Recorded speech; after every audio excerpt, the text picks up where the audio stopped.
ബഹുമാനപ്പെട്ട മുഖ്യമന്ത്രി തന്നെ അത് സംബന്ധിച്ച് കൃത്യമായ വിശദീകരണം കേരളത്തിലെ ജനങ്ങളോട് പറഞ്ഞിട്ടുണ്ട്. ഒരു ദുരന്ത ഭൂഘട്ടത്തിൽ നിൽക്കുന്ന കേരളത്തെ ഇനിയും ലോകത്തിൻ്റെ മുമ്പിൽ അപമാനിക്കരുത്.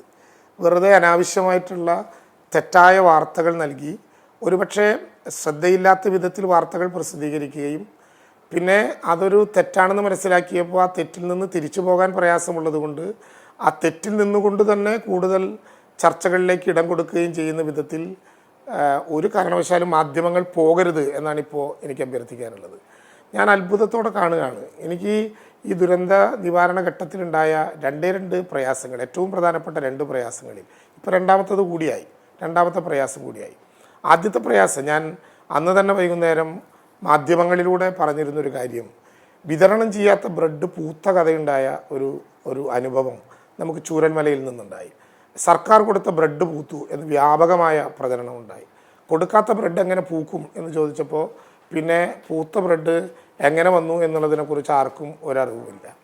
ഇപ്പോൾ ആഗസ്റ്റ് 9-ാം തീയതി, ശ്രദ്ധിക്കണം, ആഗസ്റ്റ് 9-ാം തീയതി പ്രധാനമന്ത്രിയുടെ വരവിൻ്റെ തലേന്ന് കേരളം സെൻട്രൽ ടീമുമായി ബന്ധപ്പെട്ട് അവതരിപ്പിച്ച ഒരു മെമ്മോറാണ്ടം, അതിൽ ചില വ്യക്തതകൾ കൂടി വേണം എന്ന് പ്രധാനമന്ത്രി പറഞ്ഞപ്പോൾ റെസ്ക്യൂ ഓപ്പറേഷൻ നടന്നുകൊണ്ടിരിക്കുന്നതിനിടയിൽ ആഗസ്റ്റ് 17-ാം തീയതി കേന്ദ്രത്തിൻ്റെ മുന്നിൽ കൊടുത്ത ഒരു മെമ്മോറാണ്ടത്തിൽ വെച്ച കണക്കുകൾ ഓരോ പീസായിട്ടെടുത്ത് അത് സ്വാഭാവികമായിട്ടും കോടതിയിൽ വന്ന കണക്കുകളായി മാറിയത് എങ്ങനെയാണ്?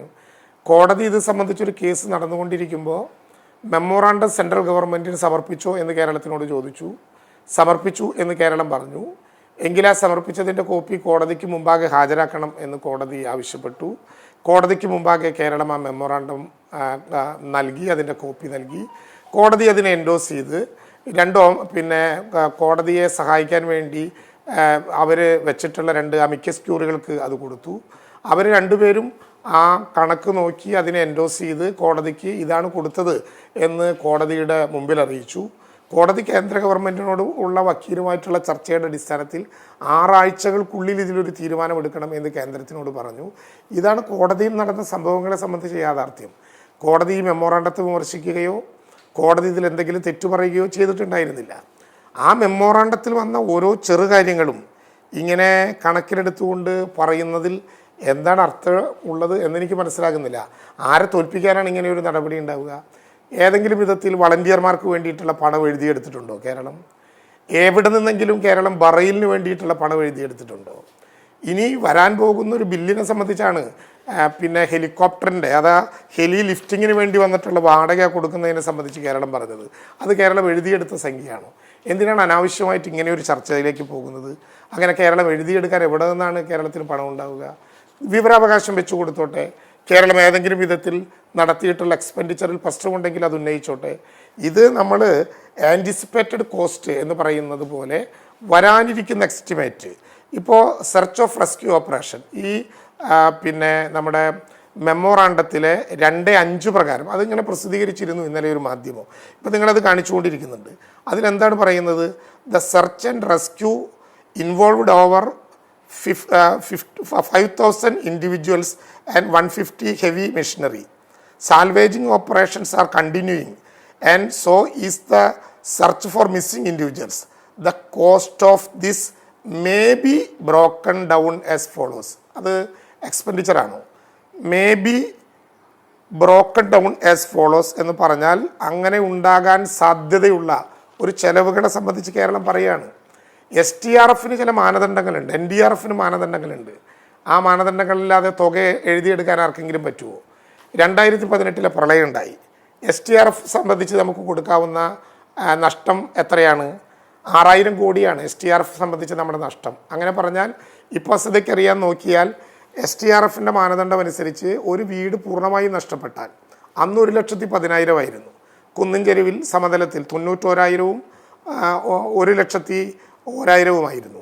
ഇപ്പോൾ അത് 1,30,000-ആയി മാറിയിട്ടുണ്ട്. പൂർണ്ണമായും ഒരു വീട് നഷ്ടപ്പെട്ടാൽ 1,30,000-ആണ് STRFൻ്റെ കണക്ക്. ആ കണക്ക് പ്രകാരമുള്ള പരിമിതികൾ വെച്ച് കേരളത്തിന് അന്ന് 2018 സമർപ്പിക്കാനാവുന്ന കണക്ക് 6,000 കോടിയാകുമ്പോൾ അതല്ല ശരിയായ കണക്ക്. ശരിയായ നഷ്ടം, അതിനെ അധിക നഷ്ടം എന്ന പേരിലാണ് സാധാരണ ഡിസാസ്റ്ററിൽ അറിയപ്പെടുക. അധിക നഷ്ടം 6,000 കോടി STRFൻ്റെ നഷ്ടം, ഇതുപോലെ കൊടുത്ത മെമ്മോറാണ്ടത്തിൽ ഇതേ കണക്കുകൾ, ഇതേ മാനദണ്ഡങ്ങൾ വെച്ച് കൊടുത്ത കണക്കിൽ അന്ന് 26,000 കോടി രൂപയുടെ അധിക നഷ്ടവും കേരളം ഉന്നയിച്ചു. 6,000 കോടി STRF പ്രകാരം കിട്ടാം, എന്നാൽ യഥാർത്ഥത്തിൽ അധികമായി ഉണ്ടായ നഷ്ടം 26,000 കോടി രൂപയാണ്. എന്തിനാണ് ഈ അധിക നഷ്ടം പറയുന്നത്? അതൊരു പാക്കേജ് പ്രഖ്യാപിക്കുന്നതിന് വേണ്ടിയാണ്. എന്നിട്ട് 2018 കേരളത്തിൽ അനുവദിച്ചത് എത്രയാ? 3,000 കോടി രൂപയാണ്. അപ്പോൾ അധിക തുകയായി പറയുന്നത് അനുവദിക്കുകയല്ല, അതൊരു പാക്കേജായി കേരളത്തിന് തരാൻ വേണ്ടിയിട്ടാണ്. ഇപ്പോൾ ഇവിടെ പറഞ്ഞല്ലോ, എയർ ലിഫ്റ്റിങ്ങിൻ്റെ കൂലി 17 കോടി രൂപ എവിടെ എഴുതിയെടുത്തു? ആർക്കാണ് കൊടുക്കുക? എയർ ലിഫ്റ്റിൻ്റെ കാശ് കേരളത്തിന് എഴുതിയെടുക്കാൻ പറ്റുമോ? കേന്ദ്രത്തിൻ്റെ ഭാഗമായിട്ടുള്ള ഹെലികോപ്റ്റർ നൽകുന്ന സംവിധാനമാണല്ലോ അതിൻ്റെ പണത്തിൻ്റെ ബില്ല് കേരളത്തിന് തരേണ്ടത്. 2018 ഈ ദുരന്തം ഉണ്ടായപ്പോൾ എയർ ലിഫ്റ്റിംഗ് അഥവാ എയർക്രാഫ്റ്റുകളുടെ ഉപയോഗത്തിന് വേണ്ടി ചെലവഴിച്ച സംഖ്യയുടെ ബില്ല് നമുക്ക് തരുന്നത് 2019 2018 ദുരന്തത്തിൽ നമുക്ക് ചെലവായ സംഖ്യയുടെ ബില്ല് തരുന്നത് 2019. അന്ന് പറഞ്ഞ സംഖ്യ എത്രയാണ്?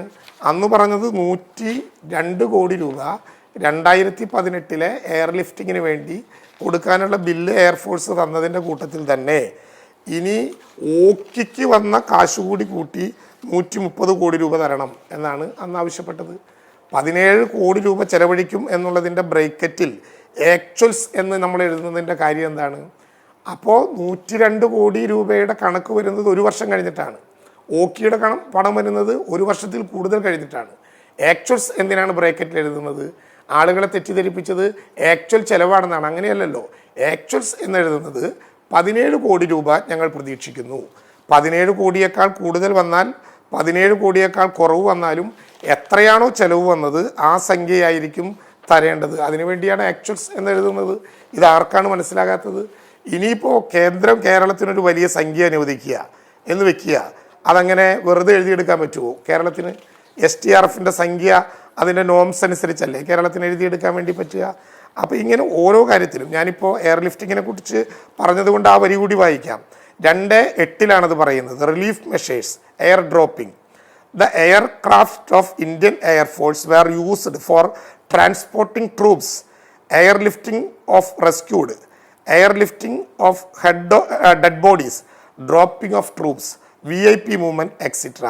The cost may be reimbursed in actuals and estimated to be 70 crores. എന്ന് പറഞ്ഞാൽ അതിൻ്റെ അർത്ഥം എന്താണ്? വളരെ കൃത്യമായിട്ട് ഇതിലുണ്ടല്ലോ, ആ ഭാഗങ്ങൾ മാത്രം കാണിക്കുന്നില്ല. The cost may be reimbursed in actuals. ശരിയായ കണക്കിൽ നിന്ന് ആ പണം പിന്നെ എയർഫോഴ്സിന് റീഇംബേഴ്സ് ചെയ്യാം. And is estimated. ഇത് ഞങ്ങൾ കരുതുന്നത് 17 കോടിയാണ്. ആ 17 കോടിയുടെ കാശ് എഴുതിയെടുത്തു എന്നാണ് ഇപ്പോൾ പറയുന്നത്. ഇന്നത്തെ വാർത്തകൾ കണ്ടാൽ തോന്നും ഈ കാശൊക്കെ കേരള ഗവൺമെൻറ് എവിടെയെങ്കിലും എഴുതി വെച്ചെടുക്കുകയാണ്. കേരളത്തിന് 218 കോടി STRFിൽ നിന്ന് ചെലവാക്കാൻ പറ്റിയാൽ അതല്ല കേരളത്തിന് ഇപ്പോൾ ഉണ്ടായ നഷ്ടം ഏതാണ്ട് 1200 ചില്വാനം കോടി രൂപയാണ് എന്ന് കാണിച്ച് ഡബ്രി എടുക്കുന്ന കാര്യത്തിൽ ഇതിപ്പോഴും തീർന്നിട്ടില്ല. ആ ഘട്ടത്തിൽ ആഗസ്റ്റ് 9 തയ്യാറാക്കി ആഗസ്റ്റ് 17 സമർപ്പിച്ചൊരു മെമ്മോറാണ്ടം കോടതിയിൽ ആഗസ്റ്റ് 23 കൊടുത്തത് അതിൻ്റെ ചില ഭാഗങ്ങൾ അടർത്തിയെടുത്ത് ഈ കാശ് മുഴുവൻ ഞങ്ങൾ എടുത്തു അല്ലെങ്കിൽ ആരെങ്കിലും എടുത്തു, മുഖ്യമന്ത്രി എടുത്തു എന്നൊക്കെ ഒരു തെറ്റിദ്ധാരണ ഉണ്ടാക്കിയാൽ എങ്ങനെയാണ് ഇതുമായി ബന്ധപ്പെട്ട് മുന്നോട്ട് പോകാനുള്ളത്? ഞാൻ തർക്കത്തിലില്ല. ആസിത പറഞ്ഞതുപോലെ ഒരു മാസക്കാലം കഴിഞ്ഞിട്ടും കേരളത്തിൽ ഏതെങ്കിലും വിധത്തിൽ പ്രത്യേക പാക്കേജ് തയ്യാറാത്തവർ മെമ്മോറാണ്ടം വരട്ടെ എന്ന് പറഞ്ഞ് മെമ്മോറാണ്ടം കൊടുത്തിട്ട് ഞങ്ങൾ കാത്തിരിക്കുകയാണ്. പ്രതീക്ഷയോടെ കേരളം കാത്തിരിക്കുകയാണ്. ആ കാത്തിരിപ്പ് കേരള ഗവൺമെൻറ്റിന് വേണ്ടിയല്ല. ചൂരൽമലയിൽ ഇനിയും ജീവിതം ബാക്കിയുണ്ടെന്ന് സ്വപ്നം കാണുന്ന സാധാരണക്കാരുള്ള മനുഷ്യർക്ക് വേണ്ടി ക്ഷമയോടെ കേരളം കാത്തിരിക്കുകയാണ്.